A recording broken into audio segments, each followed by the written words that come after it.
So I just got out of the pen. I was in there for just under 2 years. I was in Walla Walla State Penitentiary for about 20 months. And before that, I was on YouTube quite a bit. But you'll probably notice that I haven't posted in a couple of years. Well, that's the reason. I was locked up, unfortunately, for selling drugs. I've now changed my life and I'm going down a different path, and I want to get back into YouTubing. But I didn't just want to jump on here and act like that didn't happen. I wanted to be genuine and tell you guys a little bit about my experience in the pen. So we're going to start from the beginning. When you first are on the bus pulling up to the penitentiary. So first off, you pull up and it's intimidating. It looks very intimidating, and a lot of people are scared when they first get in there. But when you pull up, all you see is big cement walls, about 60-foot walls all around, with barbed wire at the top, and every 10 feet or so there's a guard tower with a guard up there with an AR watching over you. So you get off the bus, and when you get off the bus, the COs are yelling at you, COs being corrections officers, for those of you that don't know. The COs are screaming at you, kind of similar to like what I imagine boot camp would be like. They're yelling, "Get the fuck off the bus, get your ass off the bus now, line up against the wall." So they line everybody up against the wall and they start patting them down. We're in jumpsuits, we're shackled at hand and feet. I don't know what we could possibly have on us. The only thing we're wearing is an orange jumpsuit with slides. So I don't know what they're expecting to find, but people do smuggle shit into prison. So they line us up, they start patting us down, and then they send us off to our individual units. I was over in the East Complex in 8 unit, so they sent us that way. And it was snowing out, man. I mean, it was dumping, and we're all chained up, chain gang style, walking to the East Complex to our unit, and man, I was freezing. Like, that was probably only, a 5-10 minute walk, but I felt like I walked about 4 miles because I was so goddamn cold, man. Again, wearing slides, like, sandals, and an orange jumpsuit, and that's it. So we finally get to the unit, and when you get to the unit, you kind of expect that a CO is going to give you the rundown, tell you where you're housed, and tell you the rules and everything. That's what I expected, at least. But you pretty much immediately realize that the gangs run the prison, and before you get there, they ask you who you're affiliated with and everything, and you don't have to be affiliated with anybody. But where I was at, 90% of everybody is affiliated. It's basically where they send people who are affiliated. There's a representative from each car they're ready to talk to.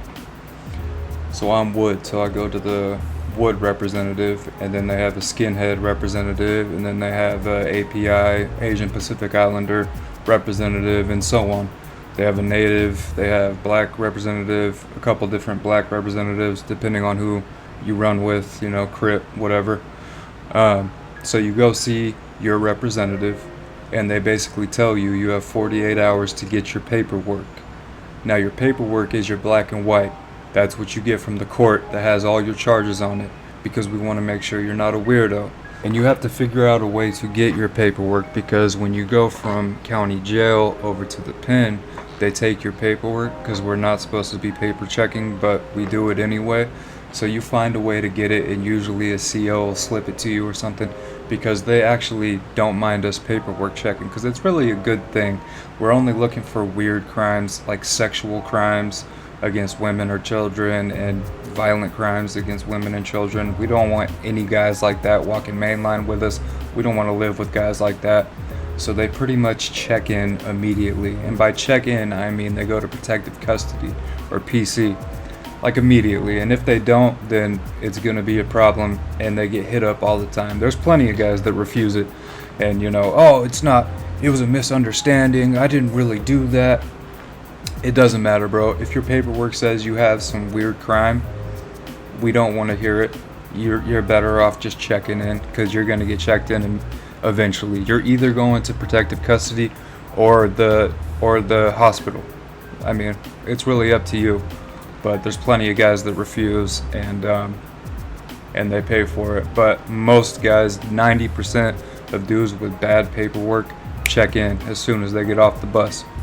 When you get off the bus, you get your chain bag. It's the few belongings that you're allowed to bring with you, like an address book, maybe some like hygiene products that you bring over from county, And usually when the COs give you your chain bag when you first get to the unit, they put your paperwork in there, even though they're not supposed to. They do it because they know that we're going to need to see that paperwork. And like I said before, the prisoners kind of run the place. So you talk to your representative, he tells you about your paperwork, he tells you where you're going to be housed, he tells you about the showers. You shower on this side, you don't shower in any of these showers. You at the yard, you can only sit at these tables, you cannot sit at those tables. In the chow hall, you can only sit at certain tables. So your representative kind of points all of that out to you and kind of explains all of that to you.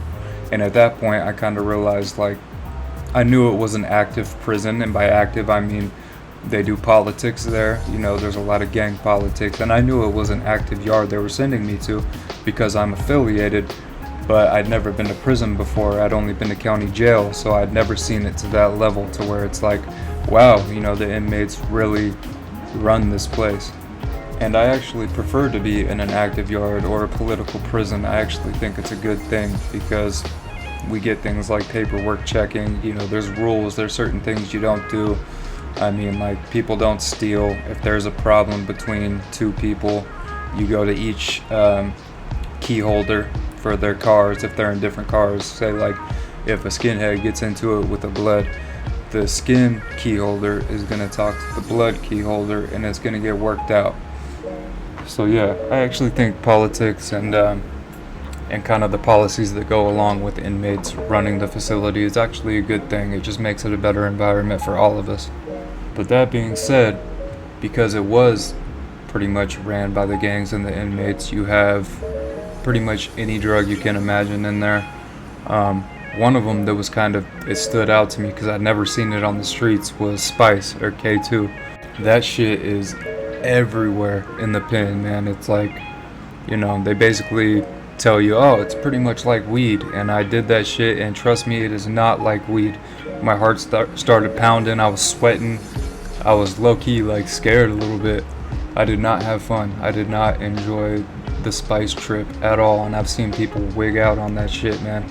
There was this one black kid took some Spice, and I guess he was in the day room in the unit dancing or some shit in front of a cop, and the cop was trying to tell him what to do, and he was dancing, and the CO's like, quit dancing, what the fuck is wrong with you?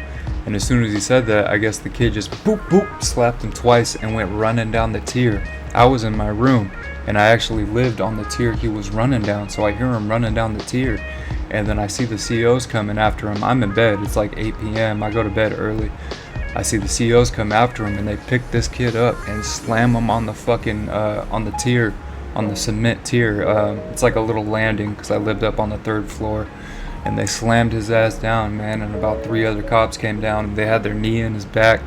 And this dude's tripping. I mean, screaming bloody murder. Help me! I'm fucking dying! Don't kill me!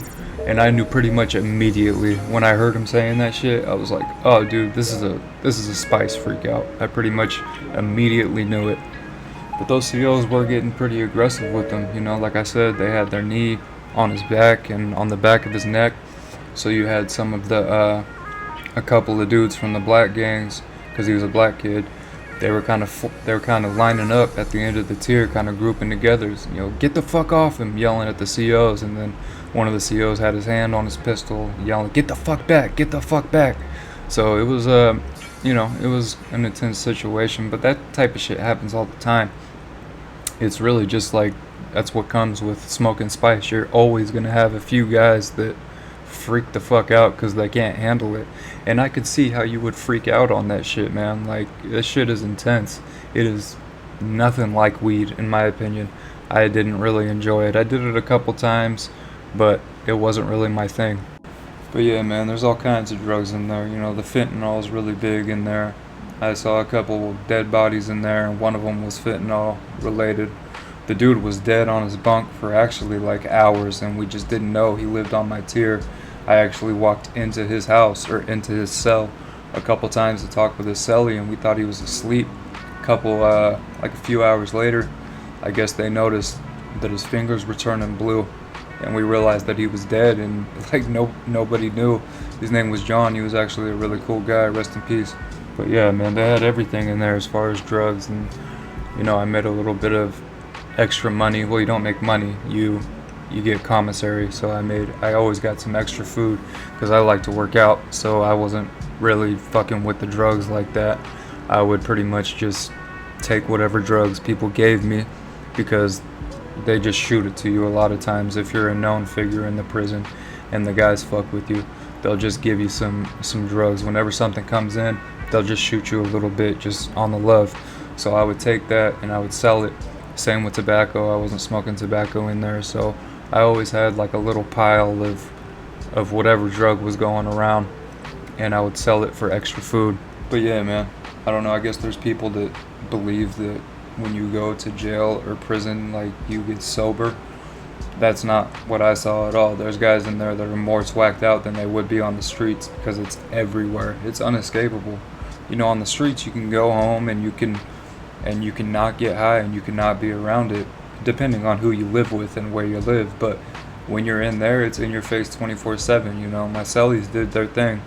They did what they did, and I don't want to say too much, but they did their thing, and I just didn't partake.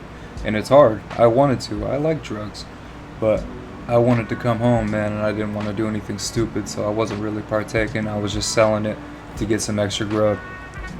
'Cause in there, you gotta do what you gotta do. Everybody's got a little hustle. Even if you got money on your books, like, it's just never enough. There's a limit to what you can spend. And if you're a guy like me that works out and runs all the time, food is my drug. I didn't have any vices in there. I fucked around a little bit, but I really didn't do much but work out, read. I went to school. They actually have really good school programs in there, which is it's just a really cool thing about Washington State, is they have a lot of programs in there that can really help people. But most of the guys don't take advantage of them because I think they kind of see it as like lame or something. They'd rather just do inmate shit all day, get tattoos and work out and do drugs. And hey, I like all that shit too, but I wanted to leave with something that I could be proud of, so it wasn't just a bunch of wasted time. So I made sure I got my digital design certificate before I left.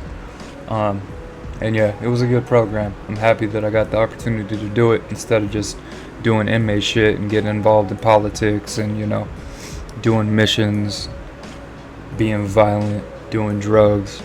I actually did something with my time, so I'm proud to say that. The next thing I want to talk about is the COs, man.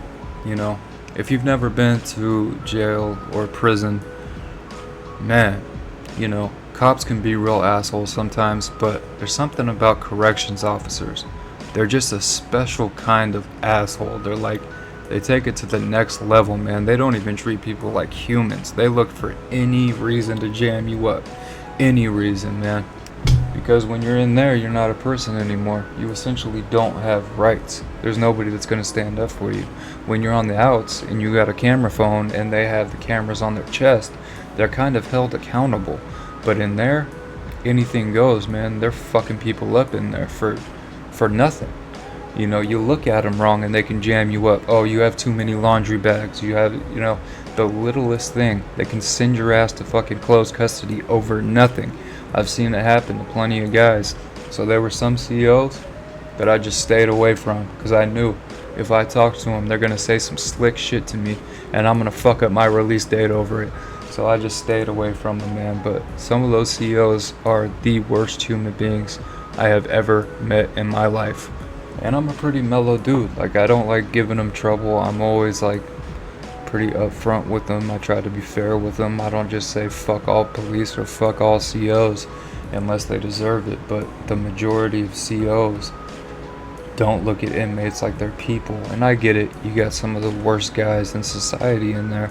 But at the same time, they're still people. And you don't know who the hell you're talking to. You don't know what this guy's been through. So what? He's in prison. You don't know anything about him. So, just treat people with respect and treat people like people. Treat them like human beings. That's all I'm really saying. And most COs didn't give us that courtesy.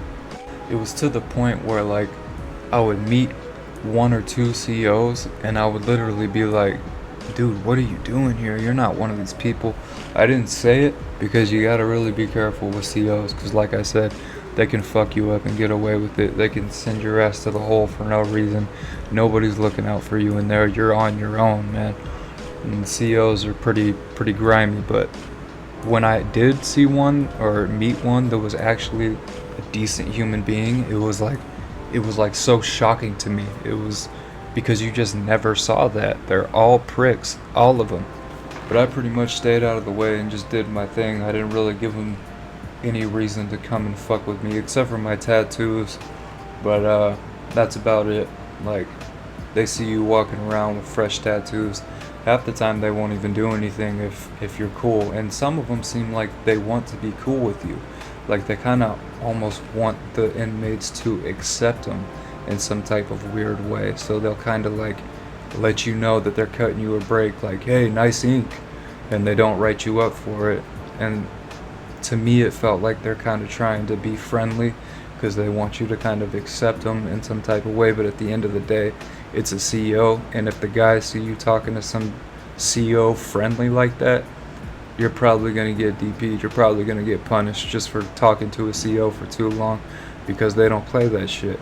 You know, they're on their side, we're on our side, and that's just the way it is. Some CEOs did really cut me a break. You know, I got all of this shit I got in prison, man. You know, when I went in, I only had a tattoo on my back and my fingers done. So all this other shit I got in the pen, man, you know. And that could be a whole another separate video, because I built some pretty nice tattoo guns, you know. I drew all my own work. I made the ink with the soot for my own shit. So, and there's guys in there that are really talented with a tattoo gun, man. You know, I came out and people were really surprised, but you know, there's artists in there that'll blow your mind, man. But yeah, I'll try to give a quick breakdown of how we do it. So basically, you get a rotary motor out of an electric razor, or you can get them out of a lot of different things. And you melt a spoon at a 90-degree angle. You tape the rotary motor to the back of it, and then you make a spindle that sits on the top, so it spins on the top.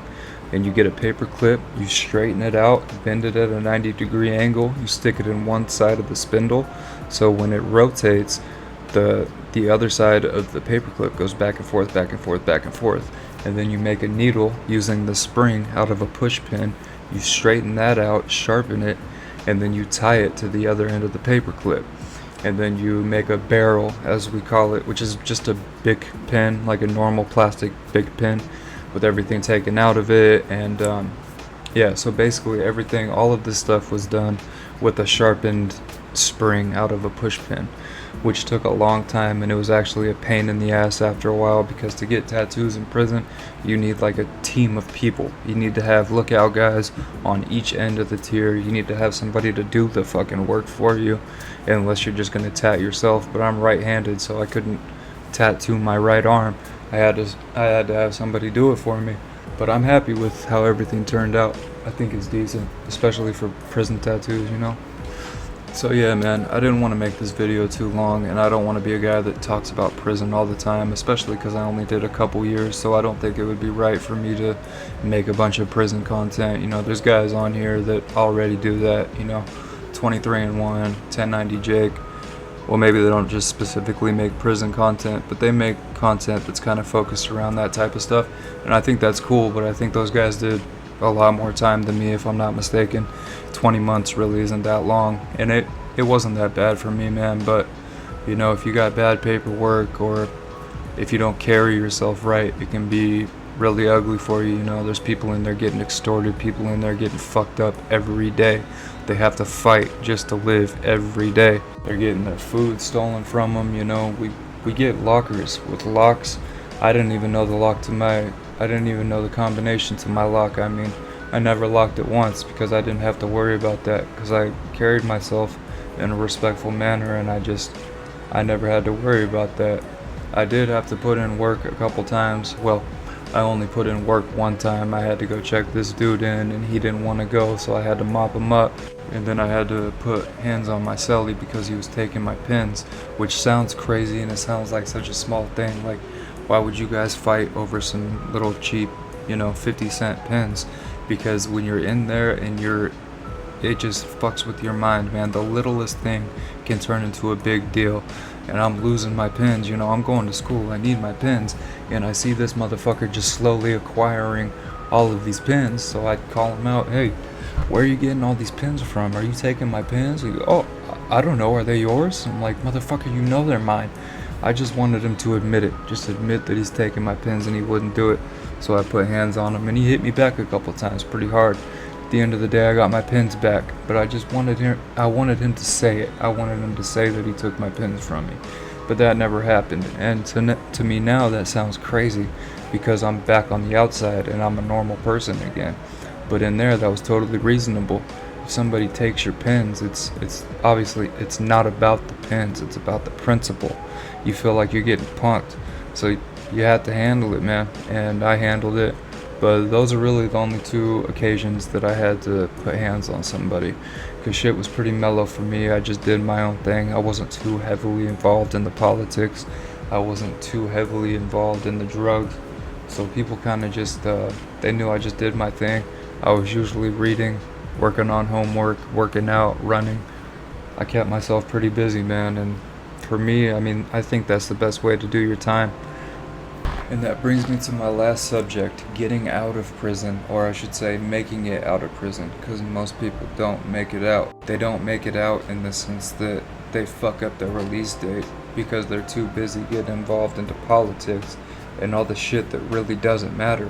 They really want to be the man in prison, when in reality it doesn't mean shit. I was more focused on coming home. I really wanted to come home and be with my family. And that's what's hard about being in there, is you have guys that do not care. They don't want to go home. They're just going to stay in prison because prison is better than their actual lives. And you got to watch out for people like that, because they have nothing to lose. And you don't want them to know too much about you. If they know that I got a family at home and I got a decent life on the outside, and they know that I have a lot to lose, then they know that I don't want to fuck up my release date. So you don't want to let them know that, because they'll use that against you. Maybe if they knew that, they would have tried me more, because they would have gone, this guy doesn't want to fucking go to closed custody and fuck up his release day. He's not going to do anything about it. They would have been wrong. I would have done something about it, but that would have been a shitty situation, and I wouldn't be sitting here making this video right now. So you have to be wary of people that don't give a fuck, that want to be in prison. If those guys do some crazy shit or disrespect you, obviously you have to handle it. You always have to be ready for that. But basically what I'm trying to say is, you don't want to let people know too much about you, because they will use it against you. You don't really want to trust anybody in there. I hate to say that. There's some good guys in there, but in there, man, you just, when you're actually going through it, if you want to reconnect with people on the outside, that's one thing, but when you're actually in that environment, I would suggest just not trusting anybody and not getting too friendly with anybody. I mean, that's what I did, and it seemed to work out for me. A lot of the guys that I came in with are still there. They fucked off their release date. They fucked up. They were too eager to put in work and show everybody how hard they were, hitting people up in the chow hall, or they just got down bad on some drugs and they just couldn't put the drugs down. Whatever it may be, most guys don't make it to their release date. They fuck it up in some way. And when the other guys know that you're about to get out, sometimes they'll fuck it up on purpose, just out of jealousy, because the guys in there get jealous over the littlest thing. So, you know, when you're about to get out and you know you're about to get out, like, I didn't even really tell people. I told like a couple guys that are really close to me, but you really don't want to be too happy about that or be like overly joyous and telling everybody that you're about to get out, because that's going to piss everybody off and they're going to try to fuck it up. They're going to send you on a mission. They're going to do something to fuck it up. Nobody played that shit with me, but you know, I always knew that it could happen. So I kind of tried to stay out of the way and just ride out the rest of my time. Once I got to like 4 or 3 months, I was really laying low and just staying out of the mix. Because at the end of the day, that's what it's all about, man. It's about coming home. Being the man in prison doesn't mean shit. So if you're about to go to prison, you know you got your trial date coming up and you know that you're probably going to have to go inside, you know, just carry yourself well. Don't be disrespectful. Don't go in there disrespecting anybody, you know, like you see in the movies where they tell guys to go in there and find the biggest dude and fucking knock him out. Don't even try that shit. It's not gonna work how it works in the movies. You're just gonna get killed. Don't do that. Go in there, be respectful to people, be yourself, Don't act too hard, because the guy that acts hard in there, it doesn't end up good for him. So don't go in there acting super hard. Don't get overly involved in politics. Don't get overly involved in the drug game, and you'll get out on your release date. I mean, it's a hard line you have to walk if you want to get out on time, but that's what it was all about to me, man, and I'm happy to say that I did it. I'm home, and it feels great. But getting released from prison is like the best and worst day of your life, because you're out, so it's the best day ever and you feel great. But at the same time, you have so much to do, because while you're in prison, you can't take care of anything. You can't do your taxes. You can, but it's a pain in the ass, so a lot of guys just don't even bother. So you gotta rebuild. So that's what I'm working on right now. So yeah, I just wanted to come on here and talk about where I've been for the past couple years, and I know this wasn't super in depth because I didn't want to make a super long video talking about all of my experiences in prison. I just kind of wanted to summarize it a little bit. If you guys want to hear more about it in the future, just let me know, and I'll do some videos where I kind of expand on what I've talked about here a little bit. But I just wanted to bring you guys up to date with where I'm at right now. And yeah, thank you to the subscribers. Thank you to everybody that supports me. Thank you for checking out this video. Stick around. I'm going to be posting weekly. I might miss a couple weeks here and there, but usually I'll be posting every Sunday.